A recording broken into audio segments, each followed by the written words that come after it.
পাশে। আপনারা দেখছেন নিউজ বাংলা প্রতিদিন। আমি গীতা। দেখে নেব আজকে হেডলাইন্স। আনন্দ সংবাদ, আনন্দ সংবাদ, আনন্দ সংবাদ। গত বছরের মতো এ বছরেও নিউজ বাংলা প্রতিদিন আয়োজন করতে চলেছে শারদ সম্মান 2025। পশ্চিমবাংলার সমগ্র জেলা জুড়ে চলবে এই শারদ সম্মান 2025-এর কর্মকাণ্ড। নিউজ বাংলা প্রতিদিনের সাথে মিডিয়া পার্টনার হিসাবে থাকছে এই কর্মকাণ্ডে prime time Bangla, news Hooghly এবং সংবাদ শিরোনামে। পশ্চিমবঙ্গের সমগ্র জেলাগুলির পূজা কমিটি নিউজ বাংলা প্রতিদিন আয়োজিত শারদ সম্মান 2025 এই কর্মকাণ্ডে অংশগ্রহণ করতে ইচ্ছুক থাকলে যোগাযোগ করুন এই নম্বরে। আমাদের হোয়াটসঅ্যাপ নম্বর 9339703166 এবং আমাদের ফোন নম্বর 9339703166। পশ্চিম বাংলার সমগ্র দুর্গাপূজা কমিটিগুলিকে জানাই নিউজ বাংলা প্রতিদিনের এই কর্মকাণ্ডে সাদর আমন্ত্রণ। জয় মা দুর্গেশ্বরী।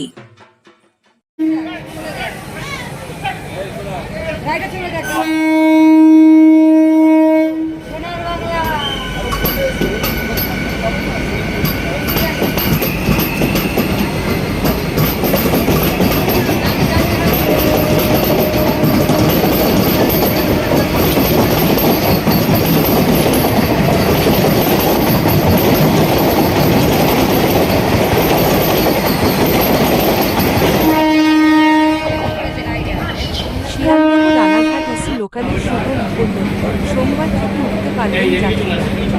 রবিবার और उतरते समय वरिष्ठ नागरिकों, महिलाओं और विकलांग यात्रियों को प्राथमिकता देगी। প্রতিমন্ত্রী সুকান্ত মজুমদার এছাড়া মিছিলের উদ্বোধনী অনুষ্ঠানে উপস্থিত ছিলেন জাহাজ প্রতিমন্ত্রী শান্তনু ঠাকুর, সাংসদ শ্রমিক ভট্টাচার্য ও জগন্নাথ সরকার, পূর্ব রেলের জেনারেল ম্যানেজার মোহন কেসরো, শিয়ালদহ ডিভিশনাল ডিআরএম শ্রী রাজীব সাক্সেনা,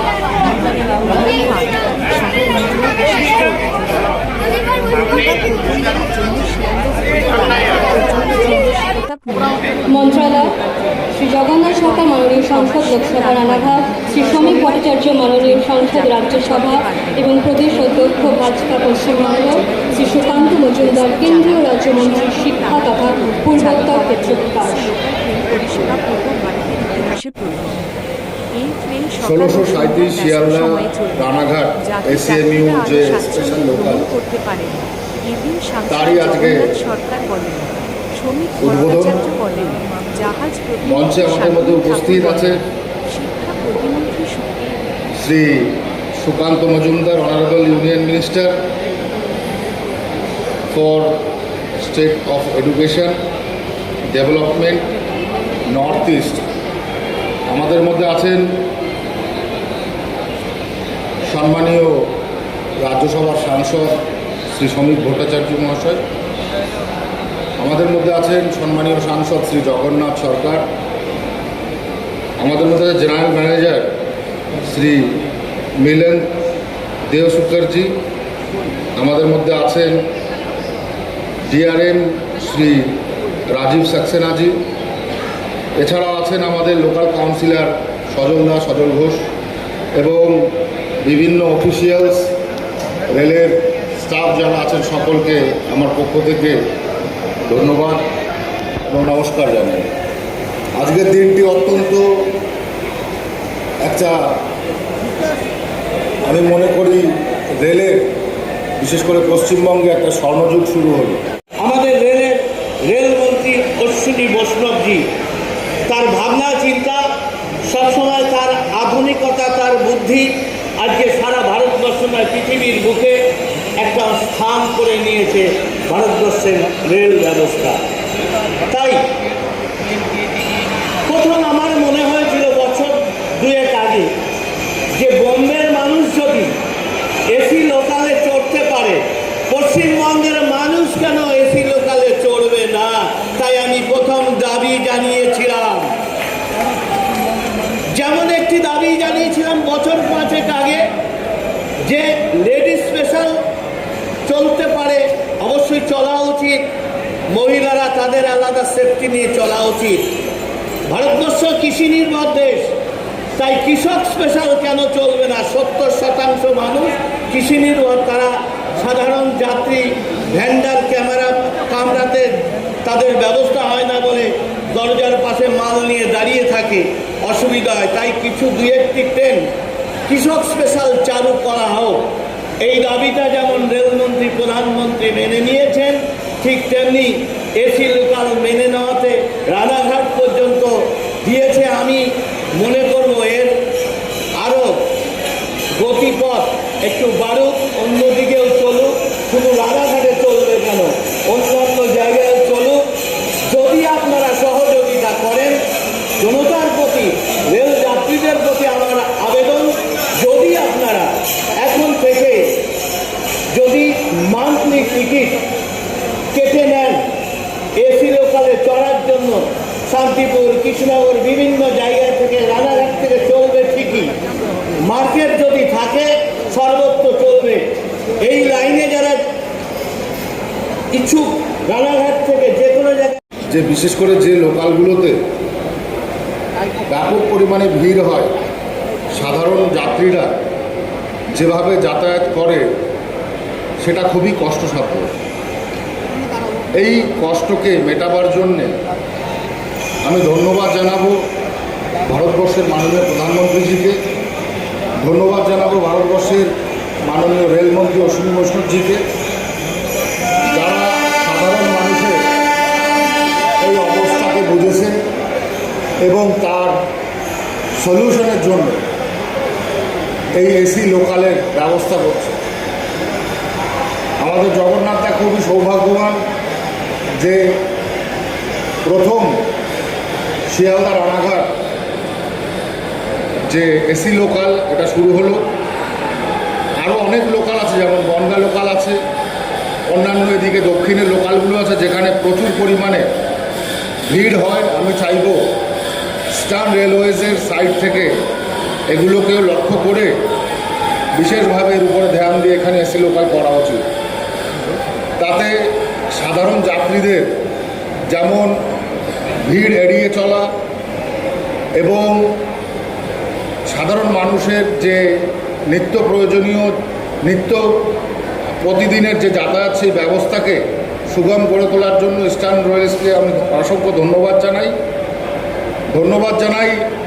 আজকের এই যারা কার্যকর্তা আছেন, যারা আজকের এই বিশেষ সভাকে অতিরঞ্জিত করেছেন এবং একটা সুন্দর অবস্থানে ফিরিয়ে এনেছেন, তাদেরকে সকলকে আমার পক্ষ থেকে আর একবার ধন্যবাদ এবং আন্তরিক শুভেচ্ছা জানিয়ে আমার এই ছোট বক্তব্য শেষ করলাম। নমস্কার। দেখুন, এখানে দীর্ঘ বক্তৃতার কোনো অবকাশ নেই। আজকের ভারত নতুন প্রজন্মের ভারত, আজকের ভারত আধুনিক ভারত, আজকের ভারত আধুনিক প্রজন্মের চোখ দিয়ে দেখা নরেন্দ্র মোদীর স্পর্শ নেবার ভারত। আমাদের দেশের প্রধানমন্ত্রী সারা ভারতবর্ষের রেল ব্যবস্থার আধুনিকীকরণের জন্য আপ্রাণ চেষ্টা করে চলেছেন। মাননীয় রেলমন্ত্রী অশ্বিনী বৈষ্ণব তিনিও চাইছেন যে বাংলার দীর্ঘদিনের যে রেলপথ তার মধ্যে একটা বৈপ্লবিক পরিবর্তন আসুন। আমরা চেষ্টা করছি যে কোনো মূল্যে। আজকে যেমন এখান থেকে রানাঘাট পর্যন্ত শীততাপ নিয়ন্ত্রিত ট্রেন যাবে,